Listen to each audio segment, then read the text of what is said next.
Hey hello friends, welcome to my channel. ఈరోజు మనం ఈ వీడియోలో ఏపీ మెగా డిఎస్సికి సంబంధించిన ముఖ్యమైన మరియు లేటెస్ట్ అప్డేట్ గురించి అయితే మాట్లాడుకుందామండి. సో ఈ వీడియోలో రీసెంట్గా జరిగిన ధర్నాల గురించి, అదేవిధంగా చూసుకుంటే కనుక టెట్ పై ఉన్న కోర్టు కేసు గురించి కూడా మనం అయితే కంప్లీట్గా మాట్లాడుకుందాం. సో వీడియో అనేది చాలా యూస్ఫుల్గా అయితే ఉండబోతుంది. స్కిప్ చేయకుండా ఎండ్ వరకు అయితే చూసే ప్రయత్నం అయితే చేయండి. మన ఛానల్కి ఎవరైనా కొత్తగా వచ్చుంటే మాత్రం సబ్స్క్రైబ్ అయితే చేసుకోండి. డైలీ ఇలాంటి అప్డేట్స్ అనేవి మన ఛానల్లో అందుబాటులో ఉంటాయి. సో మేజర్గా మనం మాట్లాడుకుంటే కనుక ఈరోజు కూడా టీఎస్సీకి సంబంధించి ధర్నాలు అంటే అభ్యర్థుల దగ్గర రోడ్డు ఎక్కిన పరిస్థితి అయితే ఉంది.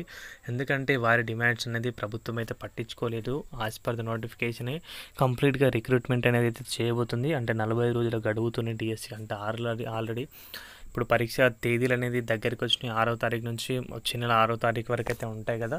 సో అందరికీ తెలిసిందే, దానికి సంబంధించి ఇంకా గడువు పెంచాలని అభ్యర్థులు అయితే కోరుతున్నారు. అదేవిధంగా ఒకే జిల్లా ఒకే పేపర్ ఉండాలని చెప్పేసి కోరుతున్నారు. ముఖ్యంగా ప్రభుత్వం అనేది ఈ విషయం పట్ల ఫోకస్ అయితే చేయాలి, ఆలోచన అయితే చేయాలి. ఎందుకంటే ఒకే జిల్లా ఒకే పేపర్ ఉంటే కనుక నార్మలైజేషన్ విధానం అనేది రద్దు అవుతుంది. సో నార్మలైజేషన్ విధానం వల్ల ఏంటి ఇలా సమస్య ఏంటంటే, ఆల్రెడీ 2024 టెట్లో మనమే చూసాం, చాలామంది అభ్యర్థులు పేపర్ టఫ్ వచ్చిన వారికి మార్క్స్ అనేవి యాడ్ చేశారు. అదంతా గజిపిజిగా అయితే చాలామందికి అనవసరంగా స్కోరింగ్ యాడ్ చేశారు. చాలామందికి నెగిటివ్ స్కోర్ చేయడం వల్ల అభ్యర్థులు అయితే టెట్ అయితే క్వాలిఫై అవ్వలేకపోయారు.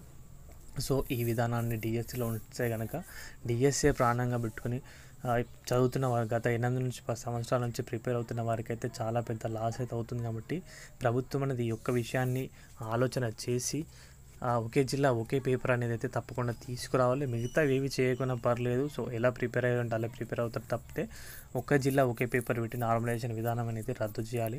సో ఆల్రెడీ దానివల్ల చాలా సమస్యలు అయితే ఎదుర్కొన్నారు టెట్లో. సో ఇప్పుడు అదైతే రిపీట్ అయితే కాకూడదు. ఎందుకంటే ఎక్కువ సంఖ్యలో మెగా డిఎస్సి కాబట్టి 16,347 పోస్టులతో వచ్చింది కాబట్టి సో దాన్ని అయితే కంప్లీట్గా ఎలాంటి ఎర్రర్స్ లేకుండా డిఎస్సి అనేది అయితే కండక్ట్ అయితే చేయాలి.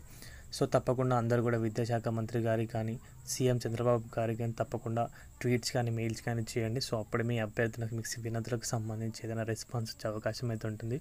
సో ఇది గైస్ దీనికి సంబంధించిన అప్డేట్ అయితే.